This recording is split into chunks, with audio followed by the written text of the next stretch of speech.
अस्सलाम वालेकुम। आज का हमारा टॉपिक है गैस्ट्रुलेशन। डेवलपमेंट ऑफ चिक में हमने पढ़ा कि किस तरह यॉक के ऊपर जो एम्ब्रियो होता है उसमें सबसे पहले सेल डिवीजन होती है यानी क्लीवेज। क्लीवेज के नतीजे में सेल का जो गुच्छा बनता है उसे हम कहते हैं मोरोला। अब मोरोला स्टेज में जो सेंट्रल सेल होते हैं बाद में वो ऊपर उठते हैं और वो ऊपर उठ के नीचे एक कैविटी बनाते हैं। देखें जिस तरह यहाँ पे ये नीचे यॉक है, ये वाली स्टेज को अगर आप गौर करें तो यहाँ पे सेंट्रल सेल ऊपर उठ गए थे और दरमियान में जो कैविटी बनी थी इसको हम कहते थे ब्लास्टोसील और ये थी ब्लास्टोला स्टेज। ब्लास्टोला स्टेज में यहाँ पे देखें ऊपर ये फिगर 19.6 बुक में दी हुई है जिसमें ऊपर देखें ब्लास्टोडर्म नीचे ब्लास्टोसील। यहाँ पे ये ब्लास्टोसील जिसको हम सब जर्मिनल कैविटी भी कहते थे और ऊपर इसके ब्लास्टोडर्म बनी है। ये डायग्राम और ये डायग्राम ये दोनों सेम है। ये नीचे यहाँ पे ये नीचे ये यॉक है और यहाँ पे ये यॉक है। तो यॉक के ऊपर जोन सा है इस तरह से ब्लास्टोडर्म और ब्लास्टोसील बन गई। अब हमारा टॉपिक है गैस्ट्रुलेशन। गैस्ट्रुलेशन उस स्टेज को कहते हैं जब गैस्ट्रोला बनता है। अब ये गैस्ट्रोला क्या है? चिक की डेवलपमेंट में गैस्ट्रोला उस स्टेज को कहते हैं जब एपीब्लास्ट और हाइपोब्लास्ट बन चुकी होती हैं। अब ये कैसे बनती हैं? देखिए ये जो ब्लास्टोडर्म बन गई है ना, ब्लास्टोडर्म के सेल रीअरेंज होते हैं, इनकी तरतीब में तब्दीली आती है और ये क्या करते हैं, ये स्प्लिट हो जाते हैं, ये दो तहों के अंदर बंट जाते हैं। अब देखें यहाँ पे देखें ब्लास्टोडर्म है ना, ये इस तरह से ब्लास्टोडर्म के सेल इकट्ठे जुड़े हुए हैं, लेकिन ये क्या होता है, ये स्प्लिट हो जाते हैं। ब्लास्टोडर्म दो तहों में बंट जाती है तो इसके दो तहों में बंटने के नतीजे में दो लेयर बन जाती हैं। एक ऊपर वाली लेयर बन जाती है, एक नीचे वाली लेयर बन जाती है और इनके दरमियान में एक स्पेस बन जाती है। ऊपर वाली लेयर को हम एपीब्लास्ट कहते हैं और नीचे वाली लेयर को हाइपोब्लास्ट कहते हैं। देखिए यहाँ पे लिखा हुआ है gastrulation is the characterised by movement and rearrangement of cell in embryo. Embryo में सेल मूव करते हैं, रीअरेंज होते हैं और फिर क्या होती है, blastoderm split into two layer. ये ब्लास्टोडर्म है, ये ब्लास्टोडर्म है, तो ये ब्लास्टोडर्म ये दो लेयर में स्प्लिट हो जाती है, ये दो लेयर में स्प्लिट हो गई। यहाँ पे देखें हम इसको ये फ़र्ज़ करें ये एम्ब्रियो है तो एम्ब्रियो को हम इस तरह से इस तरफ से देख रहे हैं, इस डायरेक्शन से इस तरफ से हम देख रहे हैं इसको। तो इस तरफ से देखें तो ये दो तहों में बट गई है, तो ये दो तहें एपीब्लास्ट और हाइपोब्लास्ट। अब जो कह रहा है कि एपीब्लास्ट अपर लेयर है और ये प्रिजम्पटिव एक्टो एंड मेसोडर्म है। अब प्रिजम्पटिव का मतलब है प्रिजम्पशन, अंदाज़ा, यानी इसके बारे में ख्याल किया जाता है कि एपीब्लास्ट से ही बाद में एक्टोडर्म और मेसोडर्म बनती है। यानी एपीब्लास्ट के सेल से ही ऊपर वाली लेयर और मीजो दरमियान वाली लेयर बनती है।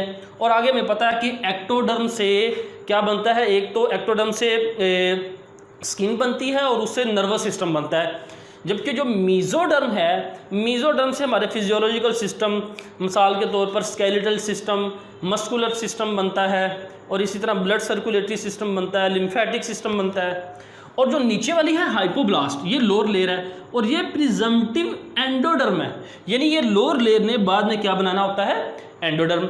यहाँ पे एक चीज़ याद रखें कि ये जो लफ्ज़ ब्लास्ट है ना, लफ्ज़ ब्लास्ट, एपीब्लास्ट, हाइपोब्लास्ट, ब्लास्ट लफ्ज़ इस्तेमाल होता है इमेच्योर सेल के लिए और मेच्योर सेल के लिए लफ्ज़ इस्तेमाल होता है साइट। जिस तरह 16 चैप्टर में आपने पढ़ा था ओस्टियोब्लास्ट। ओस्टियोब्लास्ट क्या थे, बोन फॉर्मिंग सेल, यानी इमेच्योर जिन्होंने अभी बोन को बनाना था, और ओस्टियोसाइट कहते थे मेच्योर बोन सेल जिन्होंने मुकम्मल बोन बना देनी थी। अब उसके बाद हम स्टूडेंट देखते हैं बुक पे लिखा हुआ है हाइपोब्लास्ट सेल ग्रो आउटवर्ड। अब यहाँ पे मैंने ये देखें इस डायग्राम को, यहाँ पे मैंने बता दिया ये एपीब्लास्ट है और ये नीचे हाइपोब्लास्ट है।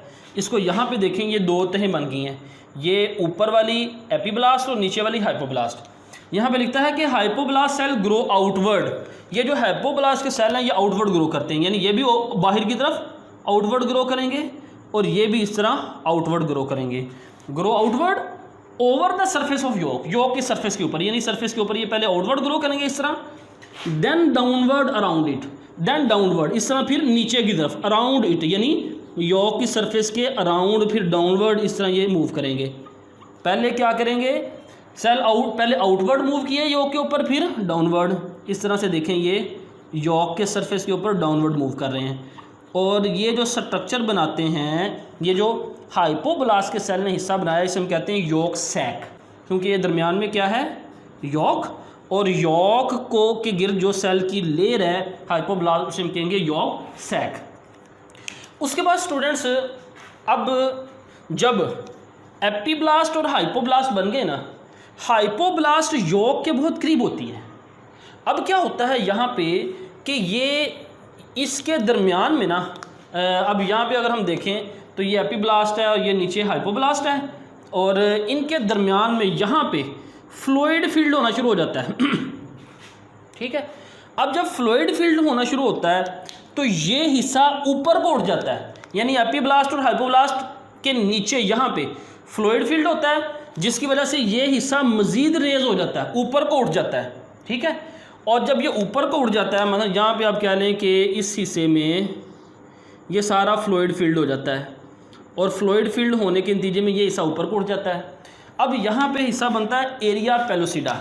ये जो दरमियान वाला हिस्सा जिसके अंदर फ्लूइड, जिसकी नीचे यहाँ पे फ्लूइड फील्ड हुआ है, इस हिस्से को हम कहेंगे एरिया पेलोसिडा। देखें जी, central cell of the blastoderm, blastoderm की ये सेंट्रल सेल, दरमियान वाले सेल, अगर हम इसको ऐसे देखें तो ये बिल्कुल ये सेंट्रल सेल, ये दरमियान वाले सेल, ऐसे देखें तो ये दरमियान वाले सेल, इस तरह देखें तो ये इस तरह से अगर देखेंगे तो ये दरमियान वाले सेल, ये क्या करते हैं, central cell of can be separated from the yolk. ये यॉर्क से है तो पहले सेपरेट, लेकिन ये मज़ीद ऊपर उठ जाते हैं। Under the central cell a pool of fluid develop, fluid इसके अंदर आना शुरू हो जाता है बाहर से, raising them of the yolk, यानी इस ब्लास्टोडर्म को वो यॉर्क से ऊपर कर देते हैं। Under this central cell and giving the area of translucent appearance. तो इस एरिया को अगर हम ऊपर से देखें इस तरह से, यानी उसको ऊपर से देखें तो ये एक ट्रांसलूसेंट कहते हैं सेमी ट्रांसपेरेंट, यानी ऐसा हिस्सा जिससे लाइट गुजर सकती है लेकिन पार्शियल लाइट गुजर सकती है, मुकम्मल नहीं, सेमी ट्रांसपेरेंट है ये।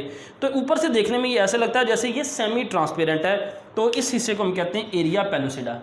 जबकि इसका जो सराउंडिंग एरिया, किनारों वाला एरिया, जिसको हम कहते थे जोन ऑफ जंक्शन, ये किनारों वाला एरिया ऐसे, जिसको अगर हम ऊपर से देखें तो साइडों वाला हिस्सा, ये वाला हिस्सा, ये वाला हिस्सा, पूरे यॉर्क का ये वाला हिस्सा, जहाँ से सेल, जहाँ से ऊपर ये जो एपिडर्मस के सेल हैं, सॉरी ब्लास्टोडर्म के सेल हैं, वो यॉर्क के साथ अटैच हैं, उस एरिया को हम कहते हैं, जिसको हम जोन ऑफ जंक्शन कहते थे, वो यॉर्क के साथ सेल अटैच हैं, तो इस एरिया, उस एरिया को हम कहते हैं एरिया ओपेका। मसलन जिस तरह ये सेंट्रल सेल हैं, तो ये सेंट्रल सेल जो कि ऊपर उठ गए हैं, सॉरी ये सेंट्रल सेल जो कि ऊपर उठ गए थे, इस तरह से ये ऐसे ऊपर उठ गए थे, तो इसे हम क्या कहते थे, एरिया पेलोसिडा। जबकि ये जो सराउंडिंग सेल हैं जो कि अभी यॉर्क के साथ अटैच हैं, ये वाले, इसे हम कहते हैं एरिया ओपेका। देखें जी, peripheral part of the blastoderm, peripheral यानी किनारों वाले cell, where the cell lie unseparated, जहाँ पे सेल अभी सेपरेट नहीं हुए, अलहदा नहीं हुए फ्रॉम द यॉर्क से, इस टर्म एज एरिया ओपेका, इसे हम कहेंगे ओपेका।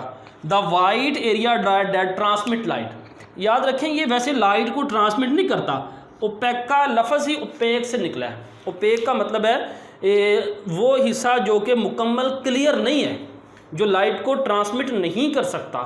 तो ये वैसे लाइट को ट्रांसमिट नहीं करता, लेकिन बुक में लिखा हुआ है तो आपको बुक के मुताबिक ही करना पड़ेगा। लेकिन याद रहे, एरिया पेलोसिडा लाइट को ट्रांसमिट करता है, एरिया ओपेका लाइट को ट्रांसमिट नहीं करता। तो सेंट्रल सेल जहाँ से सेल ऊपर उठे थे, एरिया पेलोसिडा, सराउंडिंग सेल ये जो ग्रीन कलर के हैं ये एरिया ओपेका, और बाकी जो से ये साइड पे ये सारा यॉर्क है, ये यानी नीचे की तरफ सारा क्या होगा, यॉर्क होगा। इसका सबसे पहले लॉन्ग क्वेश्चन बनता है, right A note on gastrulation, ये मैंने पर्पल कलर से लिखा है, तो ये लॉन्ग क्वेश्चन है। शॉर्ट क्वेश्चन नंबर 1 इसमें बनता है जी, डिफाइन गैस्ट्रोलेशन, तो ये यहाँ से भी अब कर सकते हैं।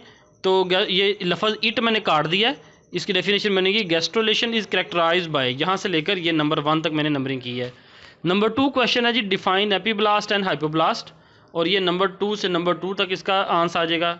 और फिर क्वेश्चन नंबर 3 है जी, differentiate between area pellucida and area opaca, और इसका ये क्वेश्चन ये नंबर 3 से नेक्स्ट पेज पे नंबर 3 तक इसका जवाब आ जाएगा।